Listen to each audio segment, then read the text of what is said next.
Oi pessoal, nesse vídeo de hoje nós vamos estar conversando um pouco sobre visão desequilibrada e a realidade dos fatos. Sabe o que acontece?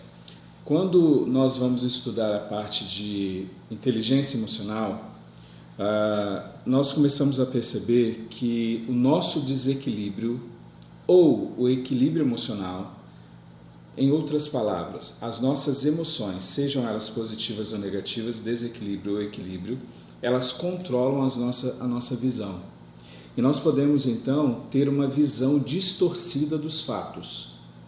Eu posso enxergar, eu posso experimentar alguma coisa e os meus olhos, as minhas emoções mostrarem outra coisa para mim. Eu queria que você me acompanhasse para você ver isso. Você já viu outros conceitos, estamos num curso onde você está pegando vários conceitos para você ver Coach, a PNL Coach, PNL e Inteligência Emocional aplicados dentro da Bíblia. E agora eu queria te mostrar uma história que está em 1 Reis, capítulo 18 e capítulo 19.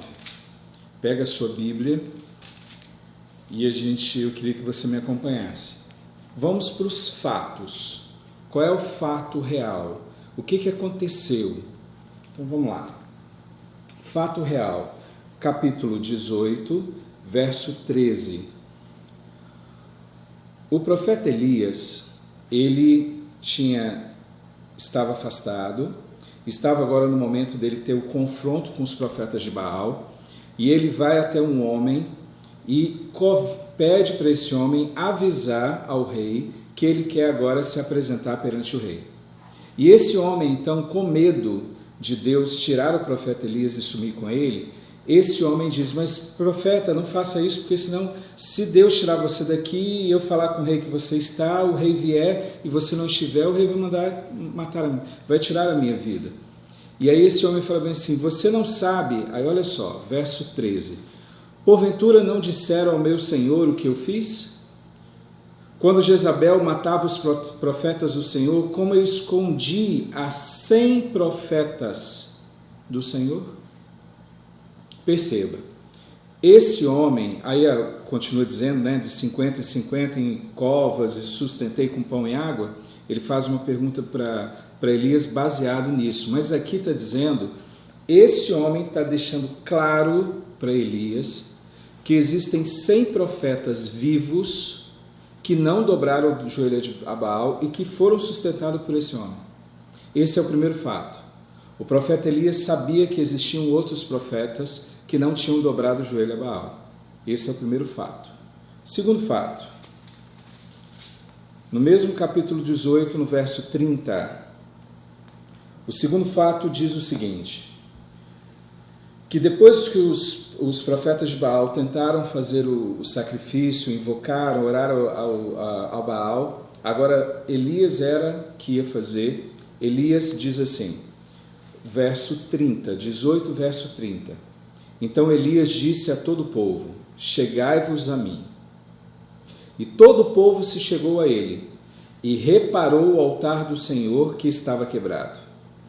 Uma pergunta, o altar do Senhor estava quebrado ou agora restaurado? De acordo com o texto do 30, Elias chama o povo de Israel e junto com o povo de Israel, ele edifica o altar, ele restaura o altar do Senhor. Então, nesse momento aqui, nós já sabemos dos 100 profetas e que o altar do Senhor já está restaurado e que foi restaurado por Elias e o povo de Israel, porque o povo estava junto a ele. Sobre o povo de Israel, verso 39, mais um fato que eu queria que você lesse. Verso 39.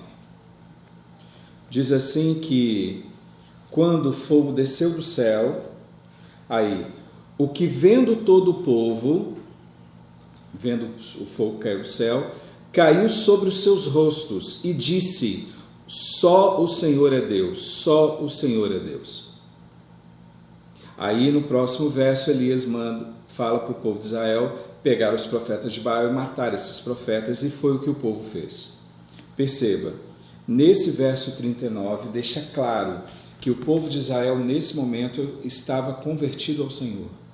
O povo de Israel voltou ao Senhor.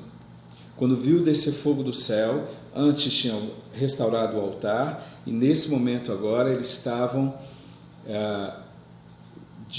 caíram com o rosto em terra e adoraram o Senhor, dizendo: só o Senhor é Deus. E uma prova que eles estavam convertidos, eles foram lá e mataram os profetas de Baal, que antes eles estavam cultuando e tinham como os representantes do Deus Baal não podiam ser tocados. E nesse momento mostra essa conversão. Eu queria pôr mais um fato. Capítulo 19, verso 1. Jezabel ficou sabendo que os profetas foram mortos e Jezabel então faz o seguinte, verso 2. Então Jezabel mandou uma mensagem a Elias e disse-lhe: assim me façam os deuses e outro tanto, se de certo amanhã a estas horas não puser a tua vida como a de um deles. Ou seja, 19:2, que eu acabei de ler. Sabe o que está acontecendo ali? Jezabel queria tirar a vida de Elias. Quem queria matar Elias? Uma mulher, Jezabel. Vou de novo mostrar os fatos que nós levantamos agora. Primeiro, existiam 100 profetas que Elias sabia que não tinham dobrados aos joelhos a Baal. Segundo, o altar do Senhor tinha sido restaurado.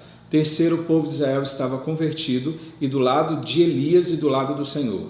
Quarto fato, quem queria tirar a vida de Elias era uma mulher chamada Jezabel. Sabe o que vai acontecer? O capítulo 18 mostra um homem altamente espiritual. Elias estava vivendo nos momentos mágicos na parte espiritual. Era o topo. Imagina se isso é verdade ou não. Um homem com tanta fé que ora a Deus e Deus o responde fazendo descer fogo do céu e consumindo todas as ofertas que estavam sobre o altar. Agora eu queria dizer uma coisa para você. Ser espiritual não significa cuidar da sua espiritualidade, não significa que você está cuidando do seu emocional. Ser espiritual não significa que você está equilibrado emocionalmente. É isso que você ouviu. Capítulo 18 mostra um homem espiritual. Capítulo 19 você vai ver um homem que entra em depressão e profunda. Esse homem foge e faz as coisas que Deus não pediu, e a visão dele estava totalmente equivocada. Olha só o que acontece. No verso 4, Elias pede a morte ao Senhor. Elias entra em uma profunda crise emocional. Quando ele escuta a mensagem de Jezabel, ele entra em um conflito, a fé dele é jogada por terra, ele foge, e ali no caminho ele pede que o Senhor tire a vida dele. É o que está registrado no verso 4, no final do verso 4. Olha só o que diz aqui. E ele se foi ao deserto, caminho de um dia, e veio e se assentou debaixo de um simplo, debaixo de uma árvore, e pediu em seu ânimo a morte. Ele pediu a morte. E ele disse ao Senhor: já basta, ó Senhor, toma agora a minha vida, pois não sou melhor do que os meus pais. E ele pede para morrer. Mas sabe o que é assustador quando a gente estuda isso? É essa parte visão, como um desequilíbrio emocional pode confundir a nossa visão. Você vai ver vários fatos, você vai ver vários profetas, vários homens e mulheres de Deus que quando estão desequilibrados emocionalmente não estão fazendo aquilo que Deus quer. Você vai ver a história de Maria Madalena, você vai ver a história de João Batista e agora você está vendo a história de Elias. E sabe o que acontece? Agora eu queria que você pegasse a sua Bíblia, eu vou de novo mostrar os fatos, nós vamos ler na Bíblia qual era a visão de Elias, uma visão desequilibrada emocionalmente. Fatos. Primeiro, 100 profetas não tinham dobrado o joelho a Baal, estavam vivos. Segundo fato, o altar do Senhor estava erguido. E foi pelo próprio Elias e pelo povo de Israel. O povo de Israel estava do lado de Elias, e do lado de Elias eles mataram os profetas de Baal. Quarto fato, quem estava querendo a morte de Elias era uma mulher apenas, chamada Jezabel. Agora olha só o que acontece. Elias pede a morte, Deus não o concede, ele continua fugindo e vai parar, ele anda, diz a Bíblia que anda e caminhou 40 dias e 40 noites até Horebe. E lá ele entra no monte, que é Horebe, o monte do Senhor, e lá, escondido em uma caverna, diz o verso 9 e 10, olha o que acontece.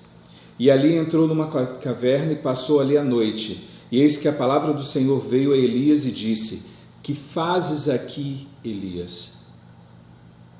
Agora eu queria que você pegasse a sua Bíblia e lesse comigo o que Elias diz.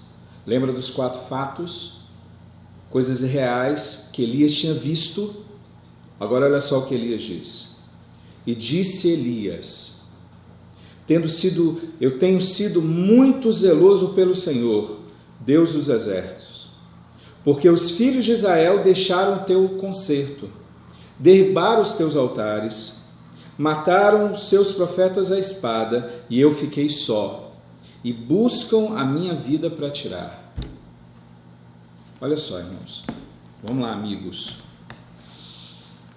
Aqui está escrito que Elias virou para Deus. Então, primeiro fato, para Elias isso é verdade. Elias enxergava isso. Por favor, não venha me falar que Elias está mentindo para Deus. Elias não ia mentir para Deus. Mas a visão, as emoções de Elias fizeram ele enxergar essas coisas, mesmo que os fatos sejam diferentes. Elias estava fazendo tudo diferente, porque ele se sentia só. Perceba, ele pediu para tirar a vida. Elias se sentia sozinho, ele sentia que esse fardo de ser um profeta, nesse momento agora era um fardo para ele. Ele não queria mais estar sozinho, ele queria alguém, e ele não tinha ninguém, ele não vivia com ninguém, ele se sentia totalmente só. E aí você vê ele em desequilíbrio, e você vê que todas as falas dele é uma de pessoa só. Perceba, porque os filhos de Israel deixaram o teu concerto, deixaram, mas agora tinham voltado. Derribaram os teus altares, mas tinham restaurado agora. E diz que todos os profetas, que eu fiquei só, mentira, tinha mais 100 profetas. Além dos 100 profetas, ele diz, buscaram a minha vida. O povo de Israel tenta tirar a minha vida. Quem queria tirar era Jezabel, irmãos. Amigos, entendam, isso daqui é a visão de um homem desequilibrado. Aí sabe o que vai acontecer? Vai ter alguns que vão assistir esse vídeo e vão dizer assim, não, isso aí é um erro. Foi um erro na hora de escrever. Por favor, eu não acredito em erros. Eu acredito que aqui você tinha uma visão desequilibrada e os fatos reais. E quando você está desequilibrado, você não enxerga.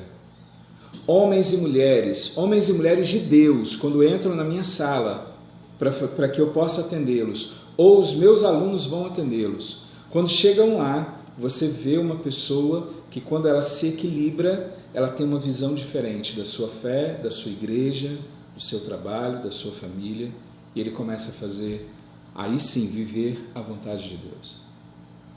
Elias fugiu. E para aqueles que falam que esse texto está errado, eu só queria dizer uma coisa para vocês.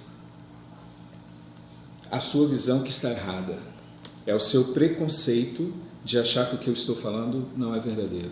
Sabe por quê?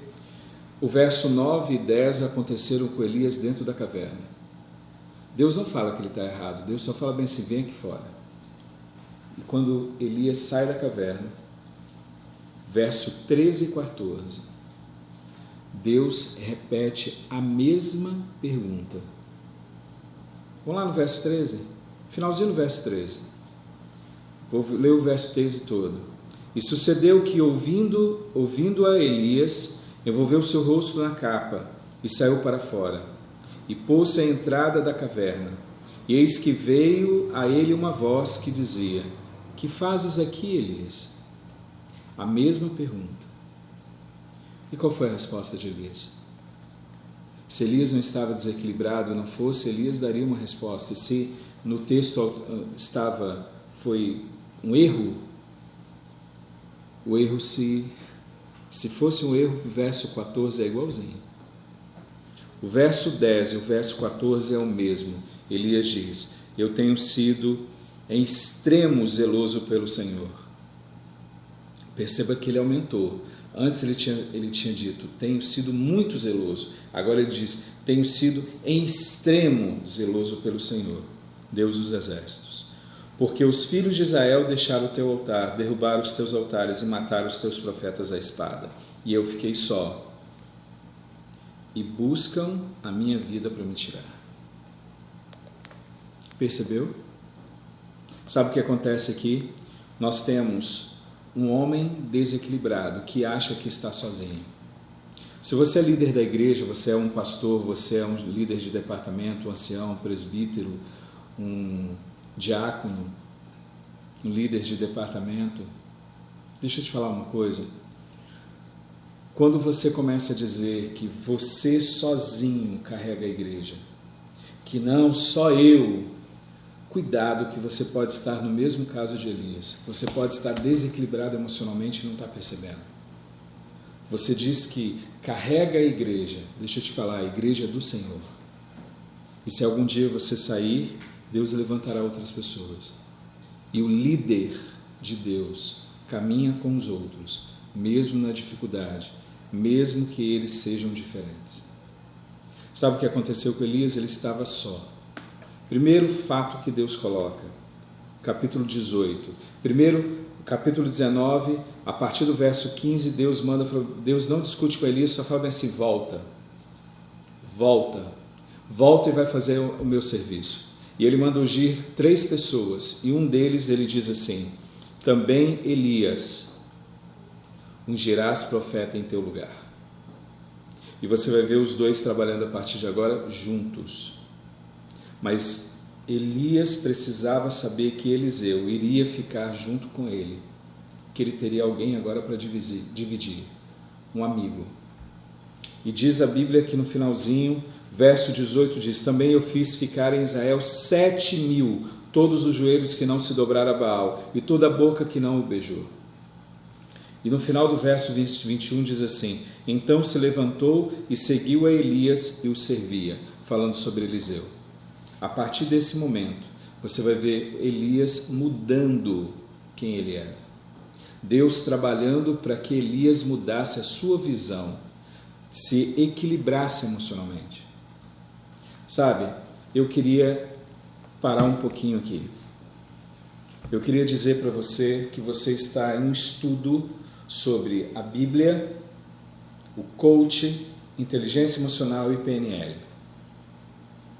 Eu queria dizer para você que ao estudar a Bíblia eu enxergo nela todos os princípios do coach, da programação neurolinguística e da inteligência emocional. É claro que esses nomes não vão aparecer na Bíblia, como alguns outros nomes não aparecem, como Trindade, como milênio. Essas palavras não aparecem na Bíblia, mas não é só por isso que elas não existam.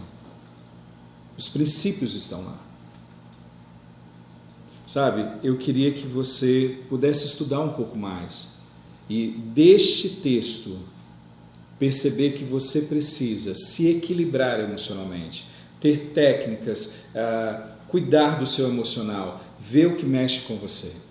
No final dessa série nós vamos dar algumas atividades, vamos fazer um mapeamento emocional com você, vamos te dar a agenda emocional para você poder melhorar a sua parte emocional, mas eu preciso que você entenda. Um dos princípios bíblicos é que nós precisamos ter espiritualidade, mas do outro lado trabalhar o nosso emocional. Que Deus te abençoe. Eu oro para que todos aqueles que estejam fazendo e assistindo esses vídeos sejam abençoados por Deus e possam ver a verdade na Bíblia e que possam seguir o Senhor, usando os princípios que Ele deixou, para que nós possamos ser mais espirituais e termos equilíbrio emocional. Deus te abençoe e eu te espero nos próximos vídeos.